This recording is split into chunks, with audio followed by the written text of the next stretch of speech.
We've been retired for 7 years now, and we have made our fair share of retirement mistakes. Today, we're going to share brutally honest lessons we really wish someone told us before we retired. Stay tuned, and you'll get a jump ahead. Now, when we retired, we thought we had it all figured out. We've been thinking about it for years. We'd saved enough money. The timing was right. We were both in the prime of our lives. We had decided to leave at the same time on the same day, and we knew it was going to be amazing until it wasn't amazing. And, it was weird because we had the money, we had a plan, but it didn't really work out the way we wanted it to. I agree. And I think that what happened to us was we really bought into the societal, the marketing, the advertising ads around retirement. We pictured ourselves on beaches and, climbing mountains and, holding hands and drinking pina coladas. And although you never liked a pina colada. So no, but I liked holding hands. Maybe a beer for you and a pina colada for me. But we really envisioned this kind of every day is a Saturday and no obligations.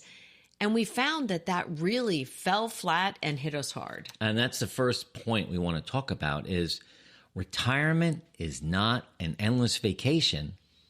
It's actually a mirror. And when I say mirror, I remember when I leave the house in the morning, all the houses we've had, we always had a mirror at the front door. So you could just take one last look at yourself before you scooted out to work. We all put together right. I didn't know you used that mirror. I thought it was a lipstick mirror. I don't wear lipstick. No, but you used it too? Sure I did. Oh, I always thought it was my lipstick mirror. I look myself in the eye and say, you got this today. You're going to sell a lot of insurance. You're going to lead some good team meetings, and you're going to be great. You're like that Saturday Night Live guy that would kind of look and talk to himself in the mirror. That's me. Okay. Well, now I get up and I look in the mirror. I mean, now, when we first retired, I leave in the house going, what are you going to do today? You look like you're starting to get old. You don't have any plans for the day. Where are you going to go? Jody's off with the girls doing something. What am I going to do? So there's this mirror of regret, anxiety, confusion. And I think that a vacation is great for a long weekend, a week, or 2 weeks even. But I was staring in the mirror at a guy who was on vacation for the rest of his life, and that wasn't working. And I think that was the biggest mistake we probably made, is we fell into the lies that people tell you that it's every day is a Saturday, that's great, you're going to love it. Well, I didn't. Well, I think using this mirror as a metaphor, it's really the idea that no matter how you planned with your finances, no matter where you are on the scale of financial security, the mirror metaphor really is, who are you now that you're not the CEO of a company, or you're not a senior executive, or you're not a school teacher, or you're not a lawyer, or you're not a doctor, or you're not a plumber, or you're not an electrician, or you're not a police officer, whatever your career was. This mirror metaphor really is us kind of shaking you to say, wake up and figure out who you are, either before or early stages of retirement, so that you don't start wasting time. You like my metaphor. I did. I surprised you with that. I was originally thinking you literally stopped at the mirror every day. I do. Oh. We'll film that sometime. But now I've got a plan. I go to the gym. We're going to shoot video today. I'm going to have breakfast with a friend of mine. I'm going to go play golf. But I got things. I have a schedule now. And I know who I am.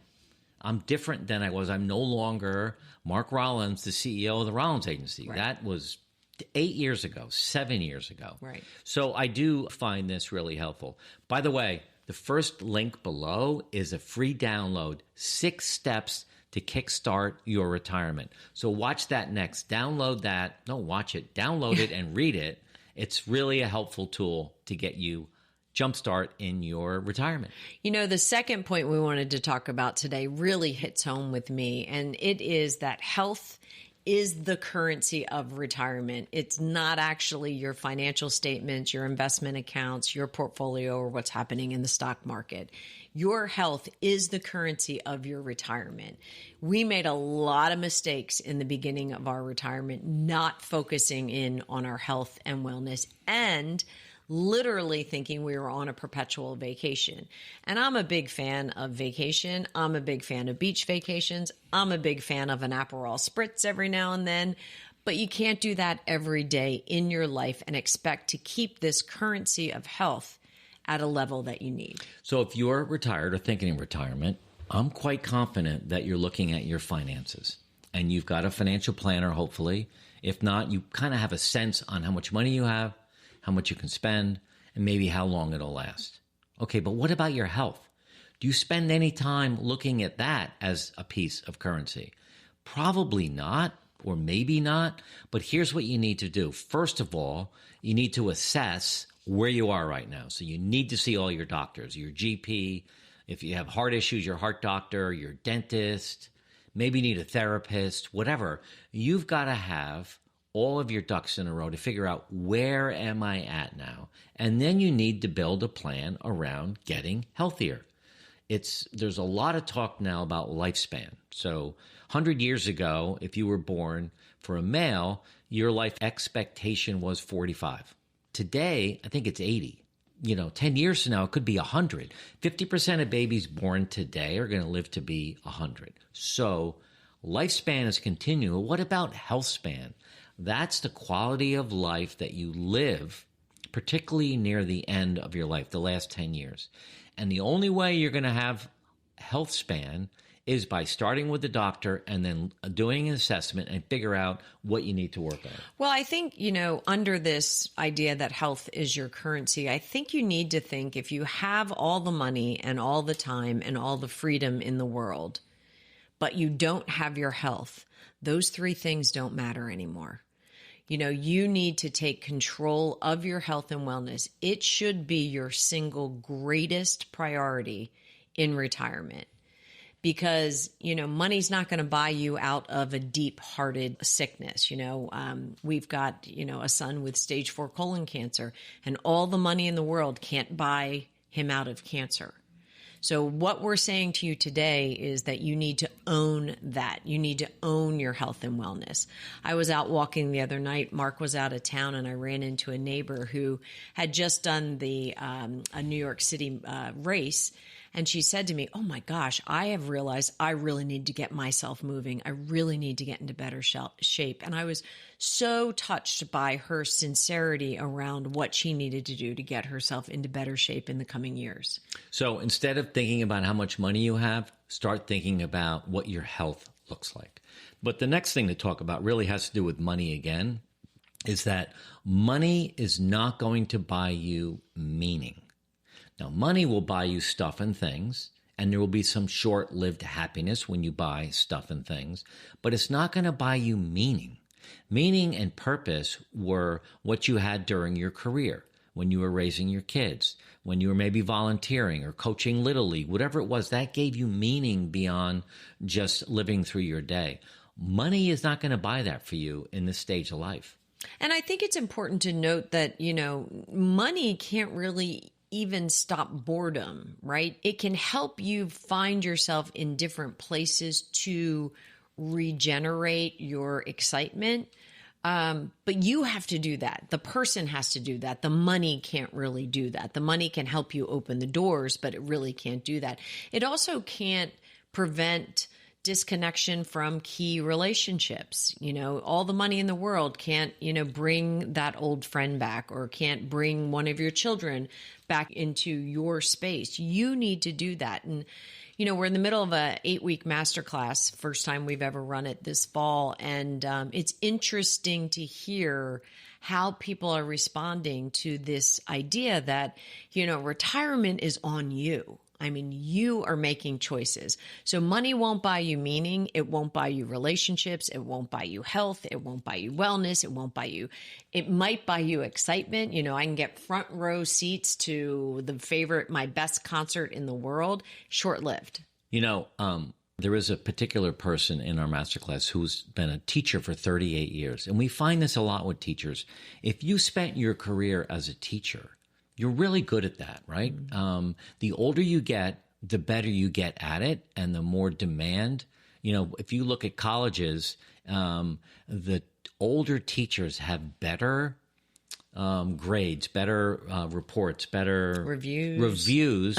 The older ones do because they have more experience and more stories they can tell. So you're 68 years old, you retire as a teacher, and you're like, what do I do now? Well, the first thing you want to do is maybe get away from teaching. But there's a guy in our masterclass who wants to get away from teaching. But after only being in it for 4 weeks, he's thinking, you know what? It's not that I want to get away from teaching because I love teaching. I need to teach something different. Right. He's actually thinking to become a retirement coach. So it's this idea that he has money, he can travel, he can do anything he wants to do, but that's not buying him the meaning that he's looking for. Yep. The next point is relationships in your life during this phase will either deepen or crack wide open. And again, that is up to you. You know, retirement can magnify the state of your marriage. It can magnify the connection or lack of connection you have with your community. It can magnify small things that have happened over the years, perhaps with your children or your grandchildren or nieces and nephews. It can really hurt, or it can be the best opportunity you have to make your relationships better. So 2 things I want to talk about. First is our marriage. So our marriage easily could have dissolved in this retirement phase. It was a rough start. And we read a lot about it. We talked to each other a lot. We actually got some therapy and realized that we need to have really good open communication to deepen our relationship. You know, you're married for 14 years, you had careers and kids and all that, and you think, okay, you know, retirement's going to be great. We'll have to spend more time together. Things will naturally get better. No. Takes intention. So that's the first thing that I want you to think about is your primary relationship with that person that means the most to you. The second thing for me as a guy, as a man, I would give myself a grade of, out of 1 being the lowest, 10 being the best, I'd give myself a 5 up until now about how I'm doing creating new community, new guy friends. And that, I'm all over that now. And that's a brutally honest mistake that I made. I didn't focus on that. I always had guy friends at work, you know, and then when I left, they didn't really come along, but I said, I'm fine, till I'm not fine. Now I'm really doing a lot of work writing down the names of all of the men that I know that mean something to me. And we just covered that in our masterclass last week with this sheet where you write down the person's name, how long you've known them, what's the primary thought when you spend time with them, and you know what you love about being with them. And all of a sudden now I've got a huge list of people I can reach out to set up a monthly Zoom call, whatever it might be. But I screwed that up big time. Yeah, and I think it's always good to course correct during this phase of life. You're not going to get everything right. But I think by you realizing and understanding that these connections are meaningful to you. And, you know, I've done a similar thing. I'm actually pretty good at creating new community, pretty good about putting myself out in very uncomfortable situations and sticking my hand out and saying who I am, but I'm an extrovert and it comes relatively easy for me. What I think I have focused on in the past couple of years is being intentional about the people that I want to make sure are in my life from now moving forward to the very end. And to the very end is a really powerful statement. Like, I really want these people in my life to the very end. And that's going to take a lot of time, a lot of energy, a lot of focus, a lot of compromise. And I'm willing to do that for my core folks. Cool. So here's the 5th thing we want to talk about, a brutally honest mistake. We thought legacy was about leaving something behind, leaving something for the kids, donating to charities and all of that. And that's, I guess, a small part of it. But we retired 7 years ago, and I'm 68. I know I'm going to live to 90, if not 100. That's a long time. So Do we wait until we die, until we leave some money behind for legacy? No, we got it wrong. Legacy isn't about what you leave. It's about how you live your life. What are your values? What is your purpose? How can you give back to society? That's what people will remember. You know, we talk about when we retired 7 years ago, had we passed away, God forbid, you know, there's the tombstone, the year you were born and the year that you die. And the dash in the middle is everything that you've done. So we had full resumes, so to speak. A great obituary could have been written back then. I think there's a better one that can be written now because of all of the new things that we're doing. But if you just take retirement as coasting through life, every day's a Saturday, relaxing and everything else, by the time you pass away at 80 or 90, people are like, well, yeah, he used to be an insurance guy, I think. No, now we're building the legacy that we want to leave behind, the examples we want to set for our children and our grandchildren. And that's really important to us now. Yeah. And I think it's important to note that, you know, a lot of people hear the word legacy and they think that it only means financial legacy. You know, like, were you a Ford, a Kennedy, you know, can you leave big things to the world, to your community? You know, sometimes the legacy really to the people that mean the most to you are the little things. I have this honey that I love, and it's a Manuka honey from New Zealand, and it's got good anti-inflammatory properties, all the things. And my girls this summer, you know, they would go to make a cup of tea and they're like, oh, what's this honey? And at first I was kind of like, oh, that's my special honey. But I talked to them about some of the healing properties that are in this honey. And now every month I ship them each this little bottle of honey. And I was talking to one of my daughters this morning and she's like, oh my gosh, I just got my honey shipment. And it's like you're giving me a hug every morning when I put that in my tea or coffee. And I was like, you know what? That's legacy too. Yeah. That kindness is legacy too. And it's a jar of honey. You want to think about the things that people will say at your funeral about you. How did you live your life? What do people remember about who you were to them when you were alive? And did you live with intention? Yeah. You know, did you intentionally connect with people? Did you intentionally go the extra mile? Did you intentionally send them honey every month? I mean, again, not a heavy lift, but, you know, it's something that they look forward to. And when they take that sip of tea or coffee, I don't know, my one daughter loves honey in her coffee, kind of different. But when they take that sip, it's kind of like, mom sent that to me. And I love that. Yeah. Being intentional about everything that you do going forward is going to make a huge difference to your legacy. These are things we really wish we knew when we started this. Yep. Let's take a look at some questions our team put together. All right. Hi, I'm Susan. I'm 65. I'm just starting retirement and already feel restless. How do you create purpose quickly? Routine. I would say, you know, start doing things that make a difference to you, that create intentionality in your day, and, you know, replicate. And when it stops working, try something else. Yeah. Purpose it's interesting. In our masterclass 2 weeks from now, as we talk about purpose and contribution, what is your purpose? And this coming week, we're thinking about growth and discovery. So we have this great checklist people can go through, and you can download something from the internet, but take a look at values, a list of 30 values, and circle them and start to think, what are the 5 most important values in my life?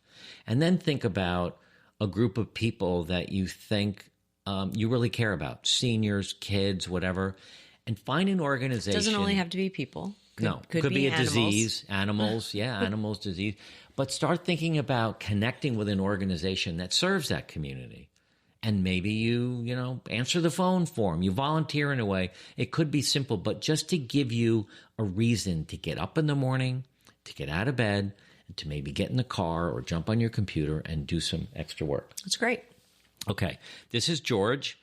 My wife and I argue more now than we did when we worked. How do you reset your relationship?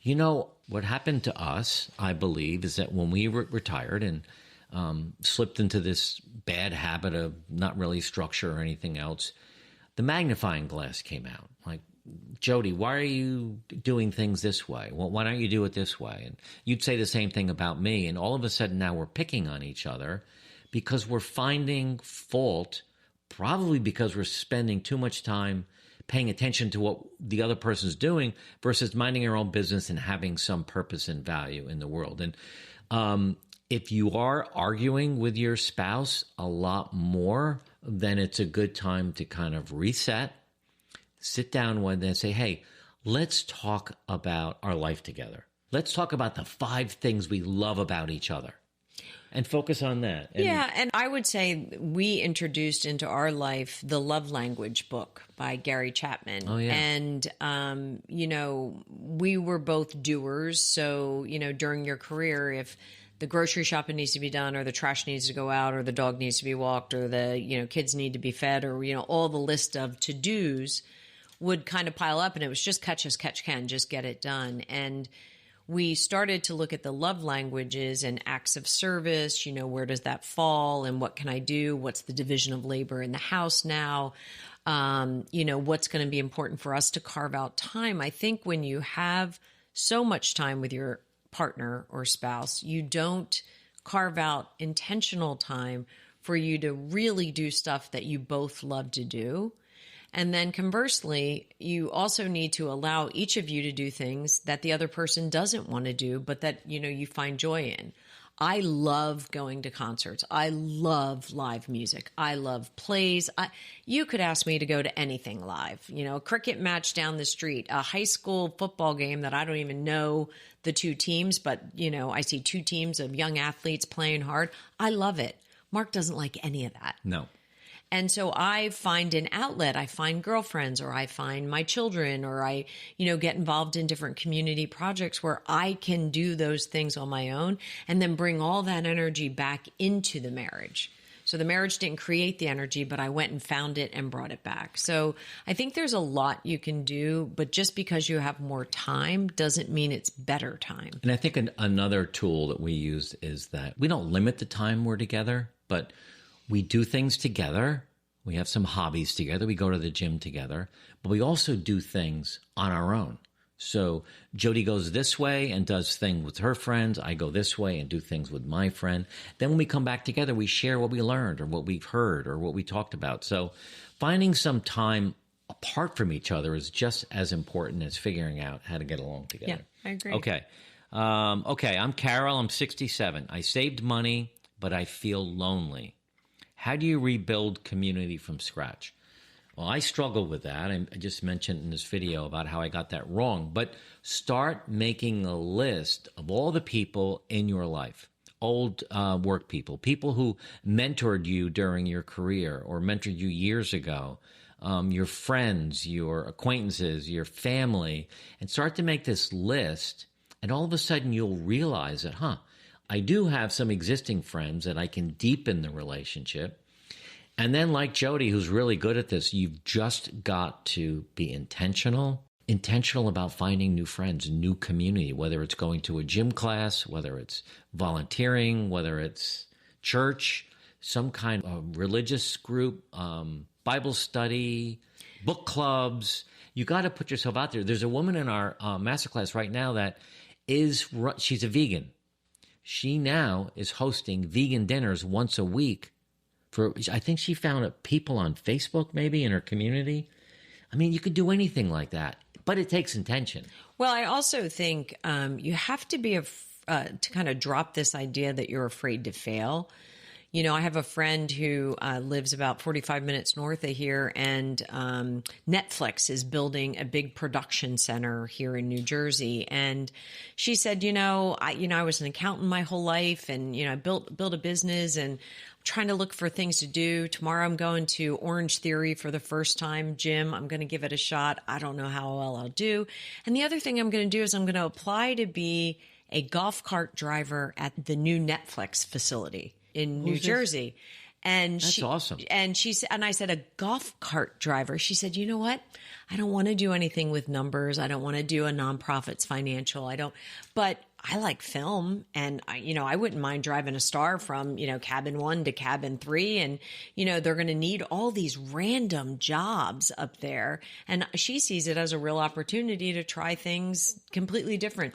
So the point is, you have to try things and then not be afraid to fail. Failure at this stage of the game is just you giving yourself another opportunity to try something else new. So it's not failure like, oh my God, I failed, I'm going to lose my job. You're not going to fail. You're not going to lose your job. You don't have a job. You could fail. She might hate Orange Theory this morning. She said she'd text me and let me know, but she's going to try it. And I think that's the courage that you need. Yeah, that's so cool. Hey, I hope you liked this video. Watch this one next. 9 things you should never tell anyone. How to protect your peace. We talk a lot about sharing. Maybe sometimes I overshare, but here's 9 things that you really shouldn't share with anybody. So watch this next.